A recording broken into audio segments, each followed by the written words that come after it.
Politics Today live on Channels Television. We're reaching you from our makeshift studio right here in the city of Awka, the Anambra state capital. And we're looking forward to the coverage of the supplementary election or the governorship election in Anambra state tomorrow in Ihiala local government areas. There are a few things that you need to know about how all of these are panned out. Ihiala local government is in Anambra's local government senatorial district. It has about 147,000 possible votes that are at stake that people will go to contest tomorrow. But also, you've seen how the parties were voted for, which party garnered what, based on every of the local government areas. We'll probably show you some of those for you, sorry, to refresh the memory about what is in it for this election. 21 local government areas, 20 results announced, 1 still hanging, Ihiala, yet to be conducted. Out of the 20 local government areas, APGA is ahead or is leading in 18 of them, 1 led by PDP and the other by YPP. So that's how it stands, and you can take a look at how all of these panned out from yesterday up until from Saturday up until yesterday when the results were being announced. So let's take a look at some of the other issues about the conduct. I'm being joined by our friend Ezenwa Nwagu. Is the CEO, the Executive Director of Partners for Electoral Reforms, a member of the board of Yaga Africa, an election observer. He left here only this morning, I guess. He's in our Abuja studio today. Thank you so much, Ezenwa. I guess you've gotten some rest after the tedious work of observing the election. And we have a senior advocate of Nigeria, Mr. Paul Anambra, who joins us virtually from Lagos. Thank you so much, gentlemen, for joining us. First and foremost, let me come to you, Mr. Anambra. What do you make of the scenario of the supplementary election? Suffice to say that the election was inconclusive yesterday, and INEC is hoping that it will conclude tomorrow. Legally speaking, every dot being checked and every T is being crossed as we speak, from your point of view? Well, good evening, Nigerians. I guess everyone would have heard the broadcast of the returning officer for that election. Now, the reason given by INEC is that elections did not hold in Ihiala local government, and you know, it's something that's a bit new. What we had known so much that took place earlier was the number of registered voters in the area and the margin. I'll go to Abuja studio with Mr. Ezenwa Nwagu. Give me your view, Mr. Nwagu, on the adjustment INEC has made and they announced this evening, 10 a.m. to 4 p.m. as against the usual 8:30 a.m. to 2:30 p.m. Okay, so the bigger thing will be that even talking to the Commissioner of Police, you were clear that there was ambivalence in who was saying the truth. He said he deployed, and the Yaga watching the vote observers were in the polling units in Ihiala. The officials were not there, they didn't turn up. And so if the police says we were there and INEC says it's security threat, Sheung, we did discuss in Awka a few days ago that part of the challenge that we have is that we paper over the absence of and value for money. We put 34,000 policemen and women for the Anambra election. We had, according to the NSDC, 20,000 of them.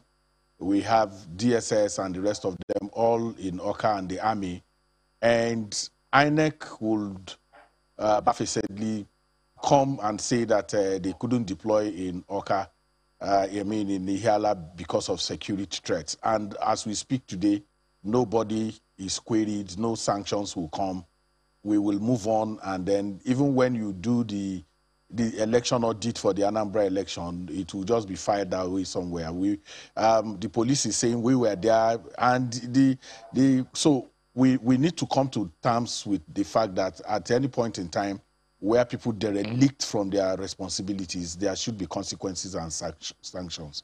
So if you have a 10 a.m. 10 a.m. shift from 8:30 in the morning, it's just 1 hour 30, less than 2 hours. Whatever needs to happen for that election in Ihiala to take place has to happen. Maybe it has to do with preparation for the beavers and to test them to be sure that they are optimal. The embarrassment that INEC received with the performance of beavers in the earlier on the Saturday election should not repeat itself in a smaller election. Like you know, beavers was tested at the Isoko South 1 federal constituency, and it performed optimally. So we hope that tomorrow that those beavers would work efficiently, so that the time that people will have to queue to vote will be reduced. And we're also hoping that we will not have this kind of buck passing. It's INEC, it's security. Nigerians who don't want any excuse. There is a sense in which there is already a suspicion hanging over Ihiala. We need to defray all of those worries and fears and concerns and declare that result so that Anambra can have a governor-elect. Let's go to Mr. Anambra, who is with us virtually in Lagos. Mr. Anambra, if you can hear me now, apologies for the earlier mix-up there because of the audio situation, but I guess we've resolved that now. So I can hear give you us loud a and clear. sense of the legal angles on all of this. Do you think everything is tidy enough to go ahead for that election tomorrow?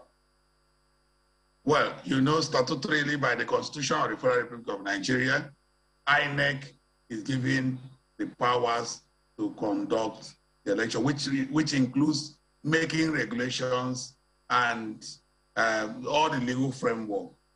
If you look at what the returning officer has said, the returning officer has relied on clause 47 of the revised guidelines and regulations for this particular election, which says that where the conduct of there will be supplementary election where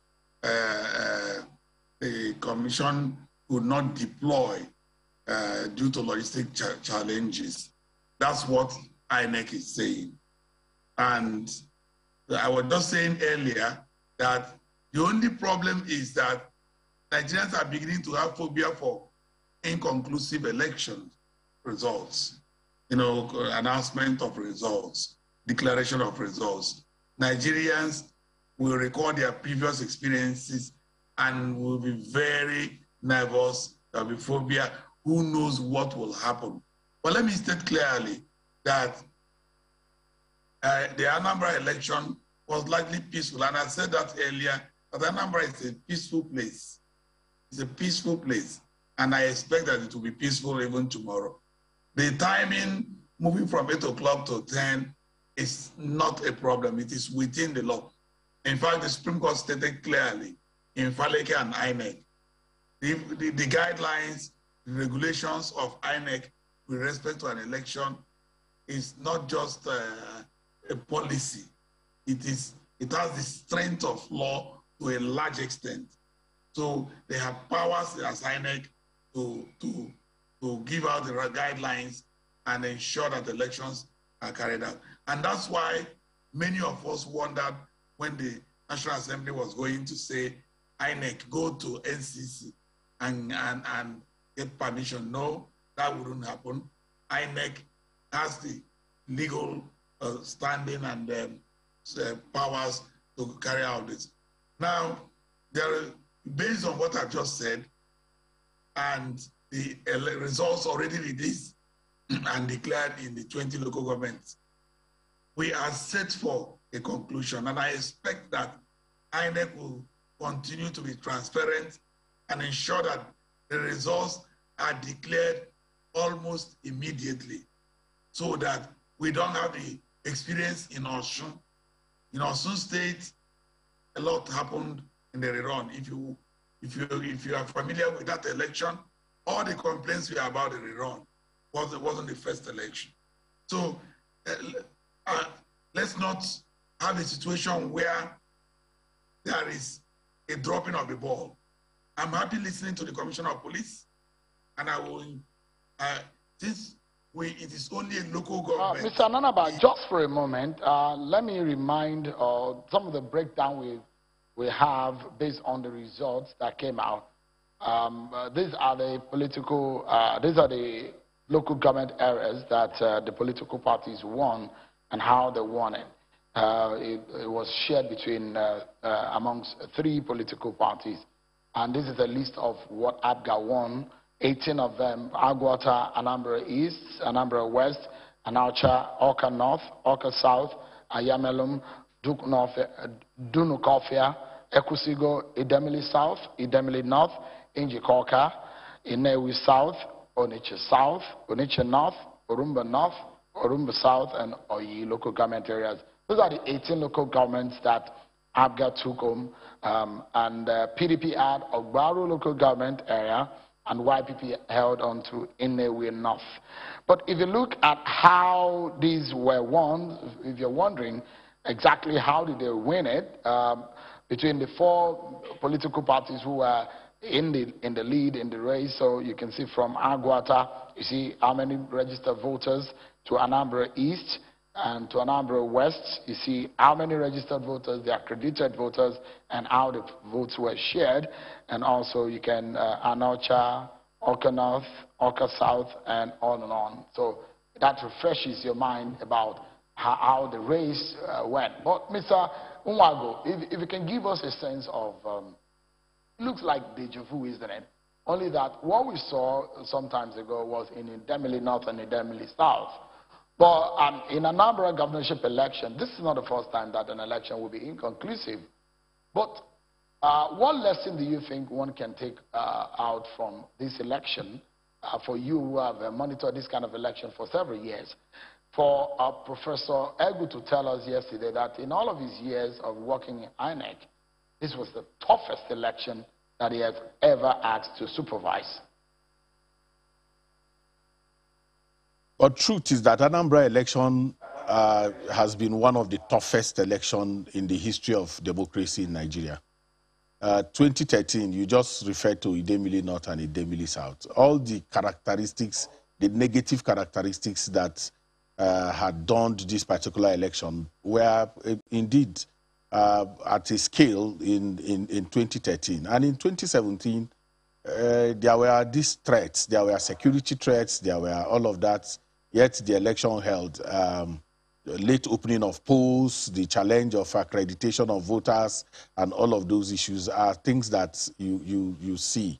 So, but having said that, quite a lot of things have gone well for the Anambra election, which we also need to play up in this postmortem.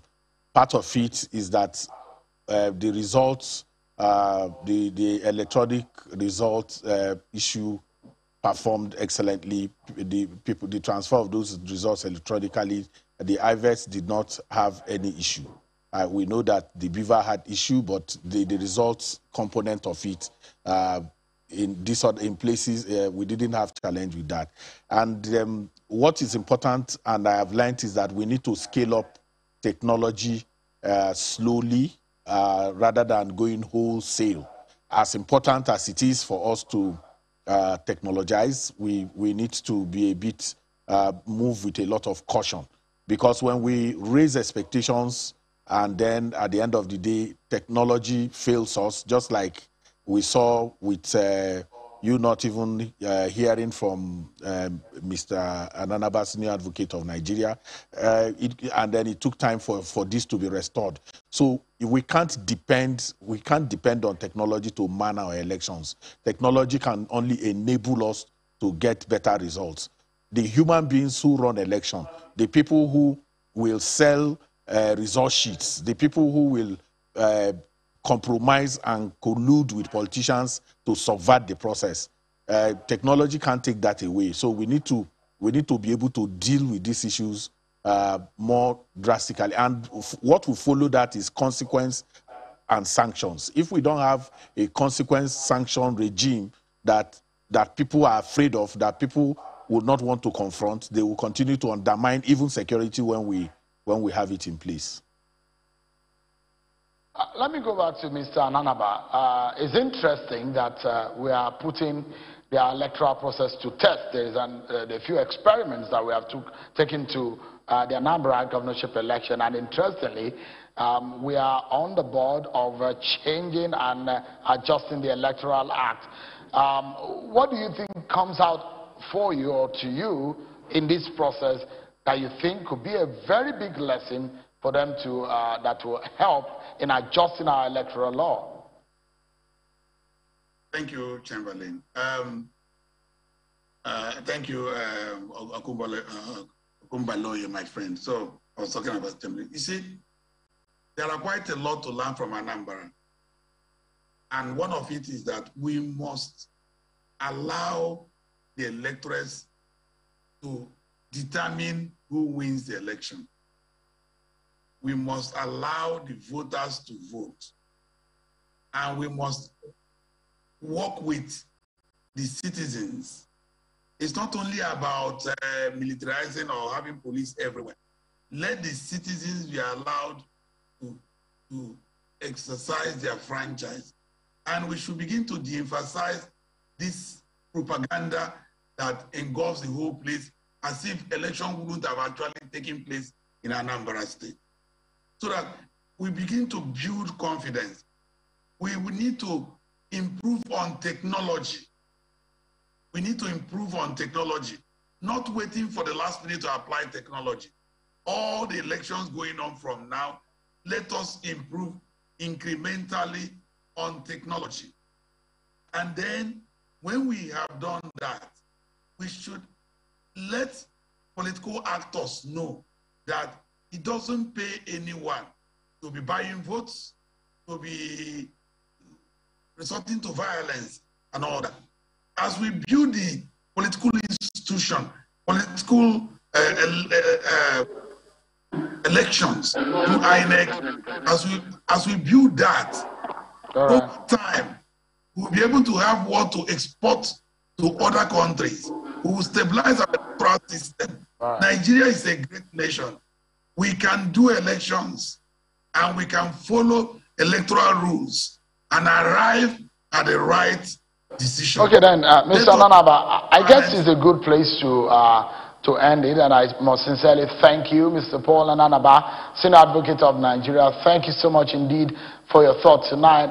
Our friend, Mr. Ezenwa Nwagu, a member of the board of Yaga Africa, and also that of the election situation room. Thank you so much indeed for your time tonight. We appreciate it. Well, we're looking forward to tomorrow, 10 a.m. The polls will open, and you're sure that you get the live pictures right here on Channels Television. But till tomorrow, thank you so much, everyone, for watching. I'm sure Kimale. Bye for now.